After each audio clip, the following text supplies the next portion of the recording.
Sure is a rainy day.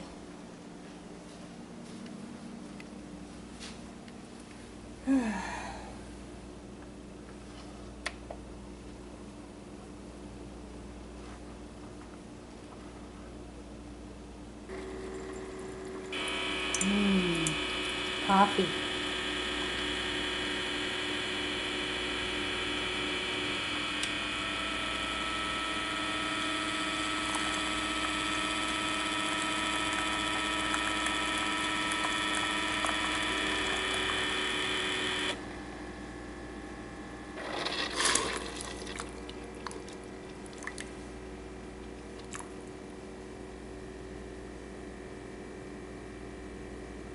Cool.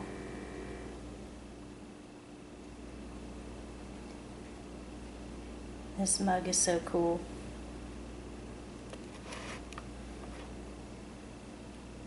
When it finishes changing colors, it has nice little messages on it.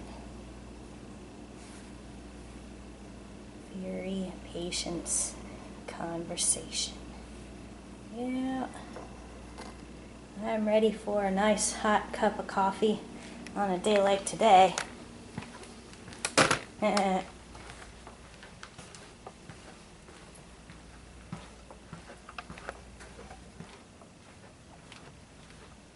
We're gonna make a video. How about that?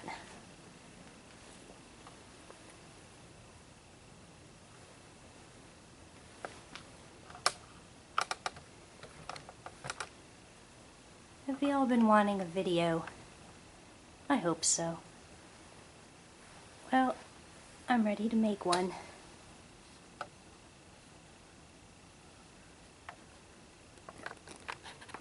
Getting the camera plugged in for you. There we go. That way I can talk for a long time and not worry about it giving out.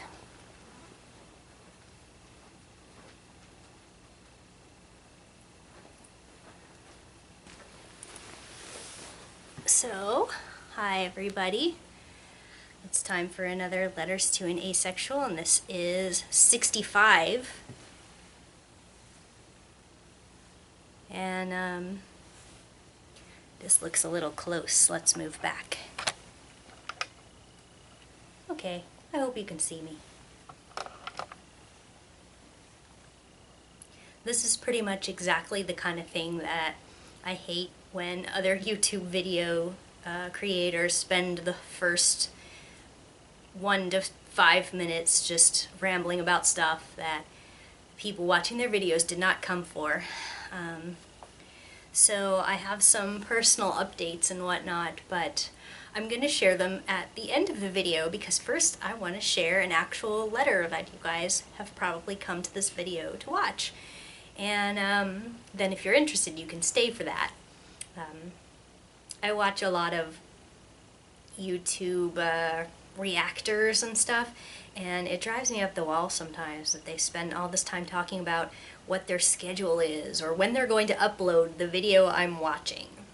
And I'm just thinking, who needs to know this? Who is the audience for this information? I'm just really confused, and I'm just rambling to you about it because I recently watched one where the guy didn't get started talking about the subject of the video until 14 minutes in. He was literally rambling about his upload schedule the entire time, and I'm anyway, really frustrated about people who do that. So I will save my personal updates until the end. How about if I pull up today's letter, which is actually going to be 2 letters. They both kind of cover the same topic, which is why I'm reading them both. One is a little more coherent than the other. The second one is admittedly from a known troll, but it's still an interesting thing to tack on, I guess. So first I'm going to read you something that came as a YouTube comment a while back. And so this person says, "I don't have a more polite way of saying this, but you're an attention whore. Posting 1 or 2 videos about your sexuality is fine, but you base your whole channel and all your videos on something that's your personal business. Maybe you should post a video about your narcissism. I responded to that with, "Oh, LOL, honey, get some perspective. You don't have a more polite way of saying this? Sure you do. You just didn't want to. You want me to shut up because you don't think this is relevant to anyone. And can't imagine anyone doing it for any reason except attention. Wah. Have you ever heard of a theme channel? Most video channels have a theme. Mine posts a new asexuality video about once a month. Guess I just have a life completely consumed with it if I make a video once a month, huh?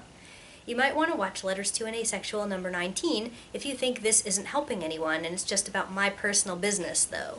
I realize it's been invisible to you your entire life because you have the luxury of not having to deal with it. But that may give you some perspective on why people who are asexual, who have very few resources available to them, need there to be people like me creating content. What a snotty thing for you to do, then, to try to silence people because you don't have a personal use for the content." And he replied and said, "You claim to be an artist, a writer, but you're completely defining yourself by your asexuality. I'm sorry, but refraining from sex and romance is not profound or even that interesting. You don't go through shit compared to gays and transgendered people. Legal issues with marriage, job discrimination, abandonment from family and friends, medical issues, being targets for violence and even murder. You don't have sex. Wow! Holy shit! That's fucking amazing, you special little snowflake! Go write books and blogs, and try to be a figurehead for an asexuality movement. March in parades, pass out flyers, raise awareness for your cause, which is of little consequence. I think you're full of shit. I think you love attention. I think you love being unobtainable. You love being a tease. You love having guys try to change you. Your OkCupid profile is a fucking novel about yourself. You're a hack. You should be defining yourself through your art." And I replied, "First, please stop prefacing things you're saying with 'I'm sorry, but,' because you're not sorry, and if you were, you'd stop. As for 'it's not profound,' I agree. Why would something have to be profound for me to make a video about it? 'It's not that interesting' is subjective."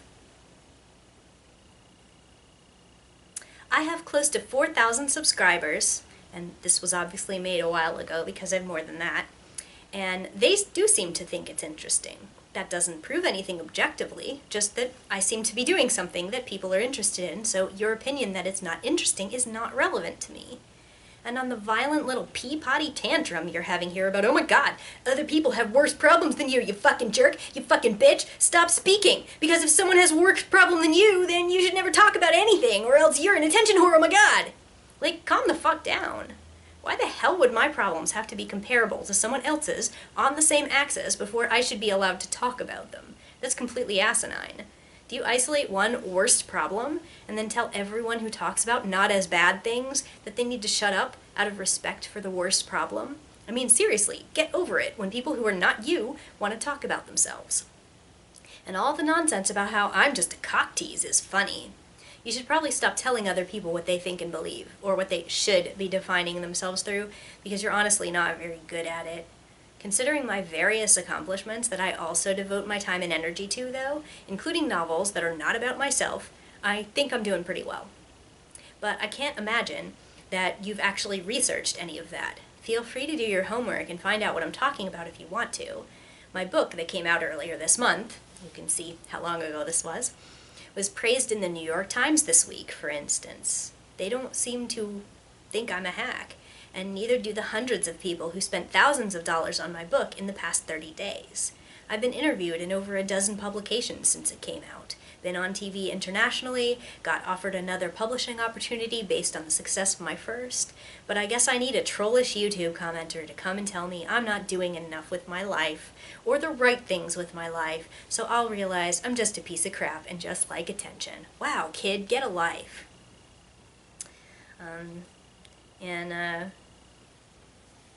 For the record, a couple of my previous videos, like recent ones, have talked about kind of the other stuff I do besides this this channel and most of the videos on it being about asexuality and aromanticism and community.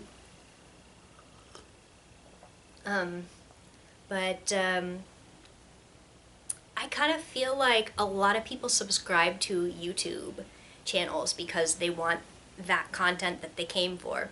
And if the content starts to drift into something else, or they don't focus enough on what you came for, a lot of times people do unsubscribe. They want to know where to get the specific information. My channel is not really about me. It's, I mean, I guess it is sometimes, and I feel like I'm allowed to share personal stuff on here if I want to, but this is not the primary place where I show all the other things that I do. I feel like most of y'all are here to hear me talk about asexuality, read my hate mail, share some of my lectures, my updates, my information, my perspectives, have a chat in the comments. And I feel like if I diversified the content a lot, that would maybe alienate my core audience. I don't know.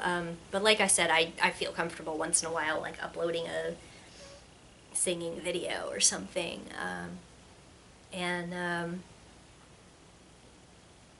I think that people like that who say I must be obsessed with asexuality if I make a theme channel about it are, you know, they're one side of this argument, and then the other side of that argument would be what I just described. It's like, well, I came and I subscribed to you for this, and now you're just not doing that very much, so I don't want to be here.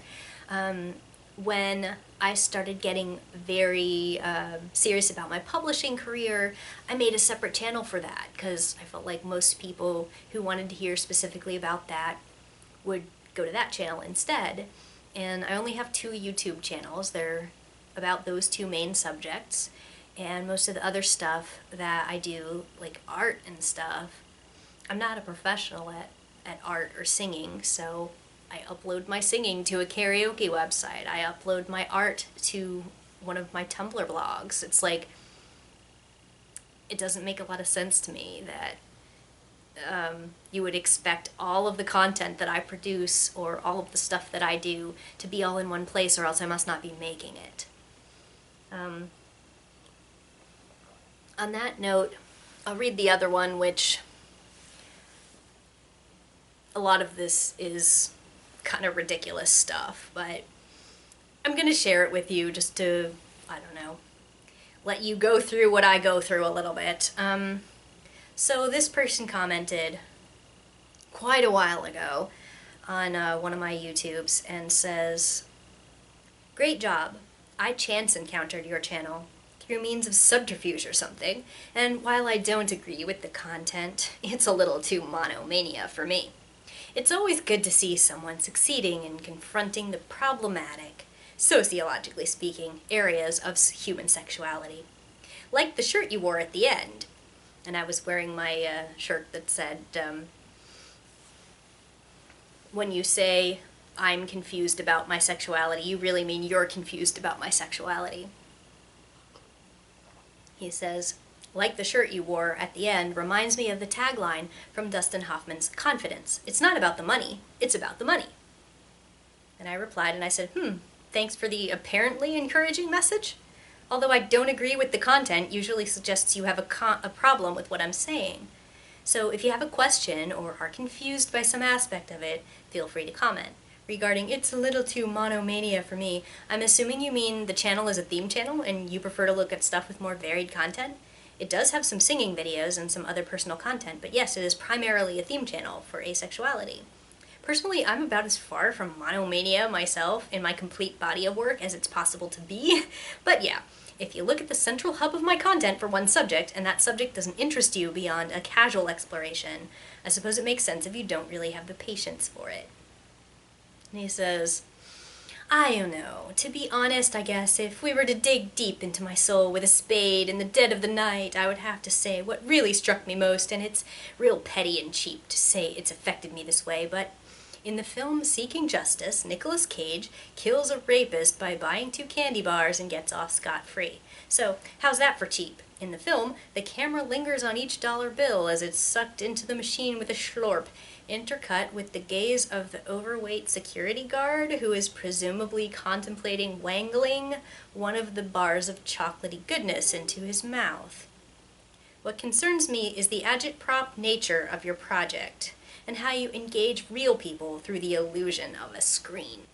I.e., I think it's abysmal that you set up messages you receive from a dating site as the poor defenseless straw man to your asexual panegyrics. I'm being completely honest here. These lonely men want nothing more than to find themselves in the universe, their souls amidst an infinite sea of sand. The waves crash against the breakers wistfully, the passion is in full force. Atop a grouping of craggy rocks in the distance sits a mermaid with a friend or match percentage significantly reaching perfection. But, avast! It was all for naught. It was a siren's call. An invitation to deconstruct their ship into bitty pieces, a real cheap move. Why-fors and whatnots, etc., lament for an overactive libido. I don't know. All I'm saying is, outside of all that, I do appreciate the normalization of non-normal sexualities, speaking strictly in terms of standard deviation. Variety is the spice of life. Sprinkle some more on, is all I'm saying. Hashtag forgive this poor soul.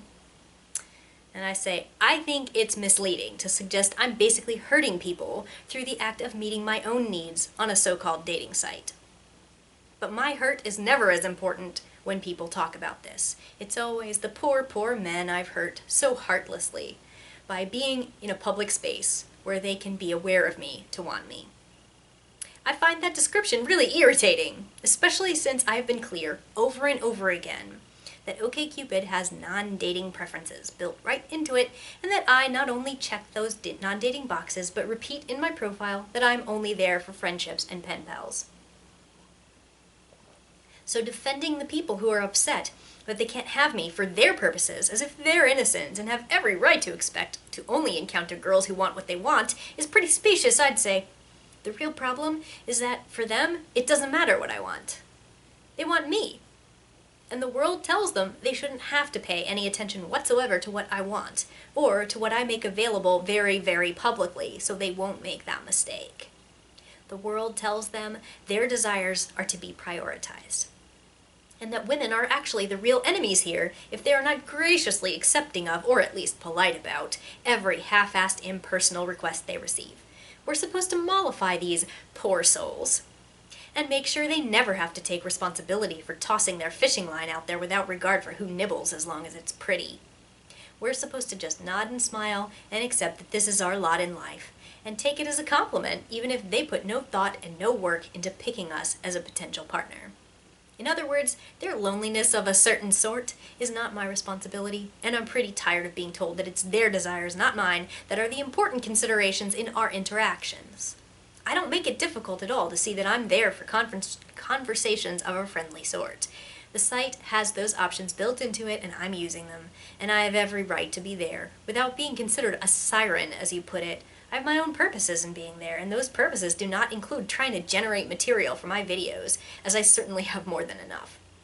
And considering that the site has been working for me to make exactly those friendships I'm there for, I don't appreciate people telling me I've got no business being there because some dudes who can't even bother to read my profile might mistake me for someone they can pick out of a catalog and order for the packaging without regard for the personality. And for the record, only 4 out of the 17 videos I've made for Letters to an Asexual have source material from OkCupid. Obviously that's been updated, because I have far more than 17 Letters to an Asexual videos now. And most of the conversations I've read have been from YouTube, which I don't think anyone would argue is a dating site.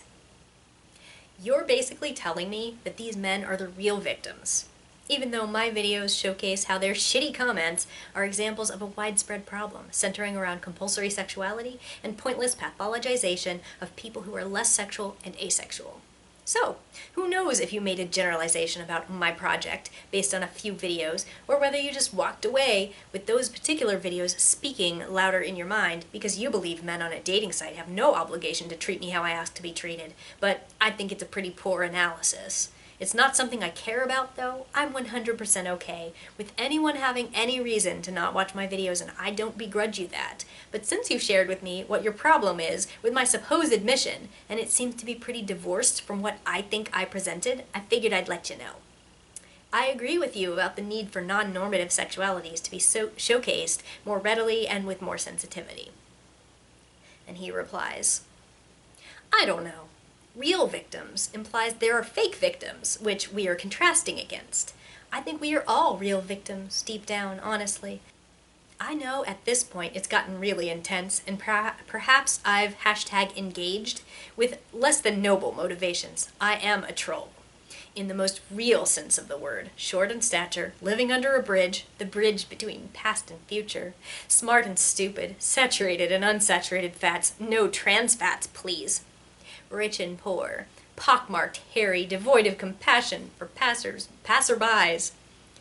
More than anything else, this is the problem as I perceive it. A lot of your work reminds me of, from what I've studied, the pre-Bolshevik Russian revolutionaries filled with fervor, hope, self-affirming above all else, and yet trammeled by the machinations of state, thrown aside as scrap unworthy of even the proles. I mean this in the most affectionate way. And yet, tinged with sadness, agitprop for me is important. It's fireworks. And is never quite appreciated as it's exploding in all colors of flame, bringing life to the obsidian sky. I think the key question above all else is, why can't we be happy? And after that, the second key question is, what are we doing? And perhaps if we were to get really deep, another worthy question is, how many keys are there that this lunatic asylum we know as Earth should be howling with noise through the padding at all hours? Misanthrope, philanthrope, cantaloupe. People say that as a species we are coming close together, but I think there's an even deeper alienation burrowing its way into the heart of #woman. Your work is a testament to the digital age. This insidious asexual agenda is putting itself out there in a way that is both aided and abetted by the godless New World Order websites, sickening and appalling, pull and tug. I don't know. Honestly, what an overused word.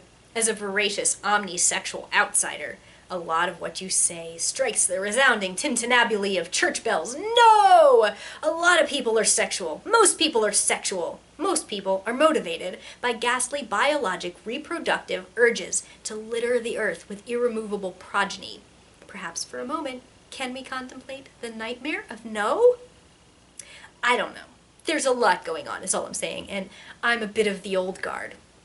But I would sacrifice my urges if it could help the new, even if in buffoonery. But first, to deconstruct.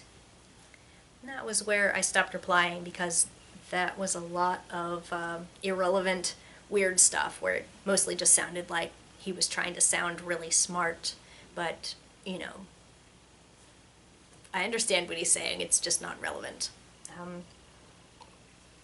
Although that last part about how I should really be thinking about how awful it is to hear no, or to have to accept that there are people out there who do not have the urges that he has, or don't want to prioritize those urges or make room for them. It's like, I didn't say anything like that. I haven't asked people who are omnisexual or hypersexual to, you know, stop being the way that they are. I've mostly just asked people to educate themselves about asexuality and kind of do the live and let live thing like I'm doing with them. You know, but there are a lot of people who seem to think our very existence is a challenge to theirs, and, you know, I guess that's just how some people think. So the, I guess, relevant part of that is where he referred to my channel as monomania. And like I said in the aside between these two, it's kind of on purpose that I'm putting most of my asexual content that I think is appropriate for a conversational tone here. and I'm not using it for most of my other stuff. I have specialized places for those things that are geared toward that type of content. So I always think it's really peculiar and very suspicious when people say that the fact that this channel has a bunch of videos about asexuality means that that's all I am or that that's all I care about. And I just want to generalize that a little bit to, everybody who feels like asexual activism is an important part of their lives, or that it's important to them, but maybe they're not making it an important part of their personal lives. I think it's important to respect that sometimes we need to talk about these things, we need to have a place to do that, but the fact that we want to talk about it at all is not proof that this is all we do or all we care about. Like I said in one of the comments, if you come to a place where I've carved out a niche to talk about this, and then you say that that's all I'm talking about because that's all you've seen, I mean, you're being willfully ignorant of everything else that I've made. And it's not so much a personal insult as it is a recognition that that's what they want to do. They want to say, you're obsessed with this, you are messed up. If you're talking about this as much as you are, or you care about this, that proves that there's something wrong with you, that you're more obsessed with sex than we are. None of that is true. Anything that exists should have information out there, words to describe it, conversations happening around it. And, if you're watching this as a person on the asexual or aromantic spectrum, you know what's made things difficult for you in your life. You know what's been a hurdle for you. You know how that can get in the way of everyday life in ways that are very hard to isolate and explain to people who don't experience it. And I think it's important for content to exist, for those people to see we're out here, we're talking about it, we're having the conversations, we have perspectives that may be useful, and as a person from my background, with my demographics, I'm obviously going to experience some things that some of you won't, and vice versa. There will be a lot of things that I'll never have to deal with, that I can't give you personal advice on, but I can acknowledge that they exist. And some of the folks that are in the comments that are having these conversations surrounding the subjects that I put out there are able to find each other, get perspectives, see that someone else is having this issue and talk about it, feel validated. That's not a silly thing. And people like these two commenters kind of seem like they're trying to make it seem like we should feel silly that we want to talk about it, that we should really be not focusing on it because they don't have to, that their sexuality is never something that they have to fight with other people about.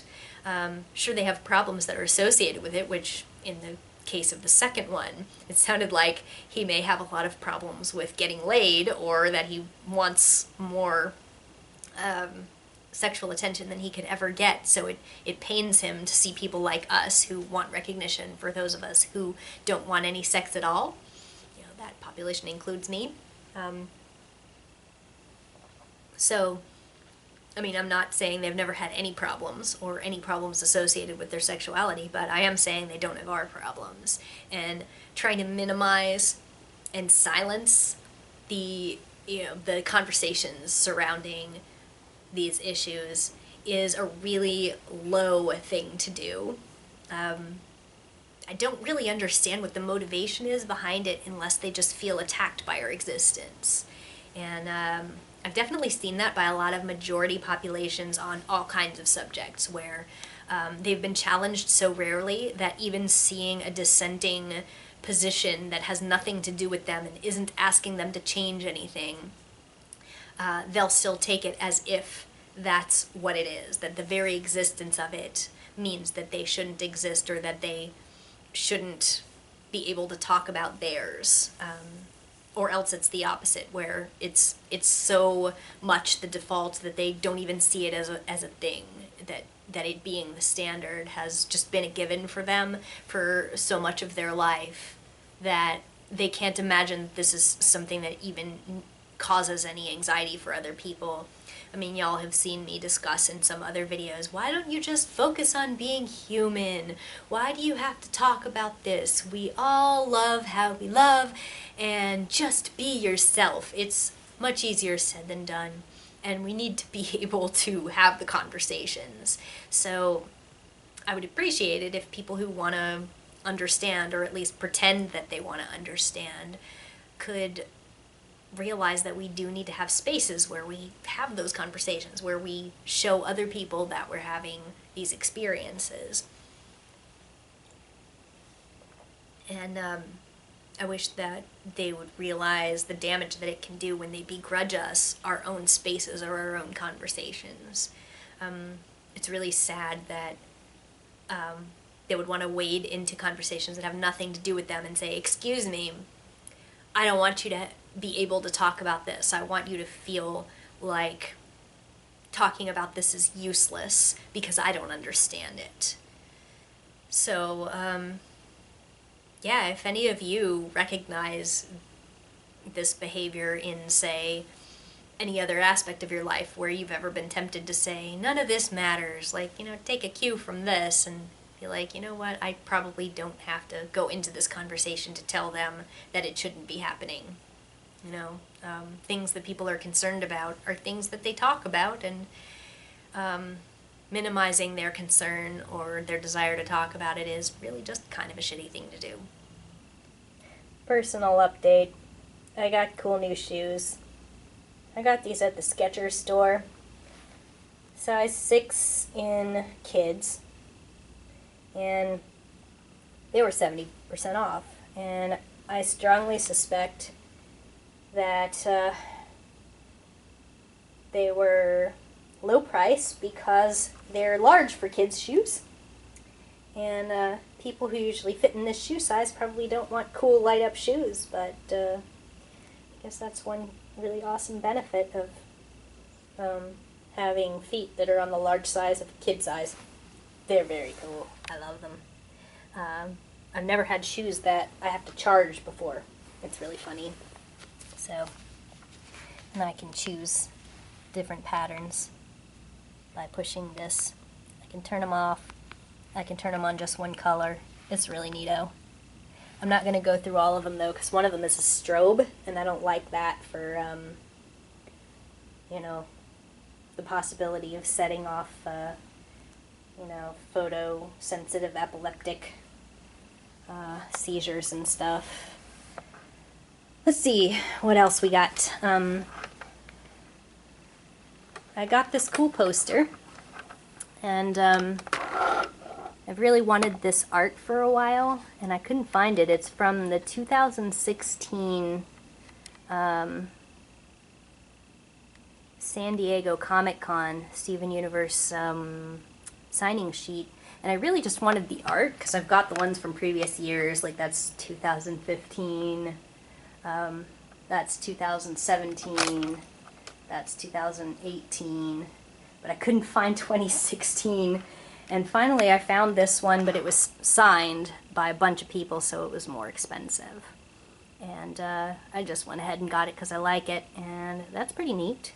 Got a lot of signatures on there, 8 different people, 4 voice actors, 2 kind of creators, 1 writer, 1 artist, and of course the creators are Ian and Rebecca, and they're artists too. So let's see, what else is cool? Did some more art like usual. I've been doing little promo poster type things for when new episodes came out for Steven Universe because I really love the show. And some of you who watch it probably know that a season finale just aired. And that is awesome. It was really, really good. And, I might as well say, like, I was actually looking for someone to watch it with me now that it's come to kind of a really good stopping point and we're going to be on hiatus for a while. I've been toying with the idea of either making kind of like a podcast type thing on a different YouTube channel or a live blog where, I could watch episodes with someone and kind of discuss it with them. So if anybody watches my YouTube channel and is interested in maybe asking me about whether they could partner with me and do that, I would really love to do something like that. It's kind of a cool way for me to get to re-experience the show while showing it to someone else, because that's really rewarding. And I would prefer to do that with someone who is mostly unspoiled on the show, but is maybe intrigued by my passion for it. So let me know, or send me either a comment or a direct message through YouTube, and see if maybe, if you're interested, we could talk about what format you like for if you wanted to do that. And I would let the person pick what they want to do, and I could show you an example or two of either live blogs or podcasts where people talk about it. This is getting to be a slightly more common format, where somebody who has seen the show shows it to someone who has not seen the show, and then like sort of, I won't say guides them through it, because they really try to avoid spoiling or putting anything into perspective, because everybody has their own experience, but they kind of protect them from spoilers, and are able to put the content in a space where fans of the show can experience it without that person possibly encountering spoilers from jerks who want to tell them what's going to happen. Let's see. Stuff in non-cartoon news. I had my 41st birthday earlier this month, and my friend Megan, who you may have met in a previous video, came to visit for like the entire week. She stayed with me. We went to Disney for a day. We went to a history museum in Orlando. Had a good time. Unfortunately, her birthday is cursed or something, so we got really bad news on her birthday, which was 2 days after mine. But, I'm not going to talk about that too much in the video, because it's kind of personal business, I guess. But someone we know died, so that's really sad.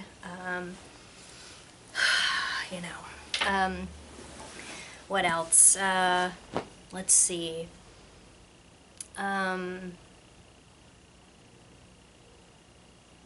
I am going to have an interview on a comics website, which is kind of cool.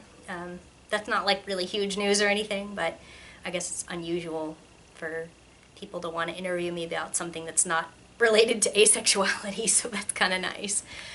So I'll have that probably next month, I think. I'm going to be on an Asexualities panel. I believe I'm going to attend it by Skype. It's like for asexual authors, and that will be in Canada, but I'm going to attend by Skype, so that'll be in April, I believe. So I'm planning to be part of that. I may have mentioned in my last video that I participated in National Novel Writing Month, and I was writing a young adult fantasy kind of thing with a main character that's a lesbian, which is cool. And I think I unintentionally made one of the secondary characters asexual. I'm not sure, kind of more asexual in questioning, but it's was a surprise to me. I have another novel in development that's a little older that has an asexual protagonist, and I'm still working on both of those, but my literary agent recently reached out to me and told me, like, hey, I'm having a baby, so send me anything that you have that you want me to read before that, because my reading's going to slow down. And I'm like, oh, well, this is a good opportunity to send one of my novels, so I'm going to be trying to pitch one of those to her, and she said she'd take a look at it, so we'll see. Maybe I'll get fiction out there. Some of the other efforts that I had for my fantasy novel trilogy, if some of y'all might have known that I was trying to get fiction published as well. And I did get a literary agent, and I got a lot of nibbles from mainstream publishers, but I didn't get an offer on the book trilogy. And it's difficult to figure out what to do with a project that has kind of gotten some nibbles but hasn't gotten anywhere with, like, you know, a mainstream contract. And my agent didn't want to go down to very small publishers. She really was convinced that it deserved a bigger contract. So we kept trying, and then she had some health problems and now seems to have kind of disappeared. So I'm going to offer some unrelated fiction to the separate literary agent I had, who sold my nonfiction book, because she also represents fiction. So we'll see. I mean, there's a lot of fish in the sea, and I keep writing books. So I have some New Year's resolutions, which, you know, some of them are related to writing. I want to finish both of those books that I started.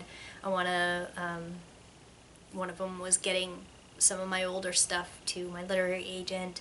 I'd like to start submitting some more short stories. I'm, you know, hopefully this is not weird to anybody to talk about this, but I'm on a slightly modified eating plan to try to lose a little bit of weight, because I have gained some weight, and I think that my choices at this point are either buy a new wardrobe or drop a few pounds. I mean, for someone who's as small as me, it's kind of like I don't have to lose very much to go down a size, because a pound is more on a very short person. But, you know, it's still like I need to lose about 10 more pounds. So we'll see. It's going well, though. I'm doing kind of a group thing where we try to keep each other accountable. It's a little cheesy, but it's a thing, you know. I'm just not really used to it. So I'm trying to play more Dance Dance Revolution. You've seen my pad over there? My dancing pad. I have an old video where I did that. I still do it. I still do it. What else? I mentioned last time that my family from California came to visit, and so did my my other sister from North Carolina. We saw each other around Christmas time. Had a good time. Got to see my little nephew, who's now 5, and he's adorable.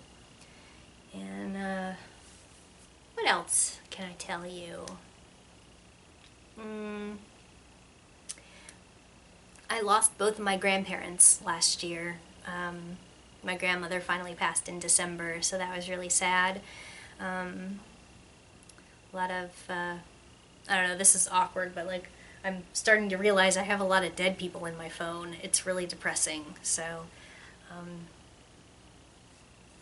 I guess once you get to a certain age and you're lucky enough to be one of the people who's still here, you're gonna lose some people you know. So that's really sad. What else? Work is still going well. It's about the same as the last time that I talked about work. And I guess I don't really have too many other things to update you on right now, but feel free to ask if there's something that you wanted to know about. I'll talk to y'all next time. Thanks for watching. Bye.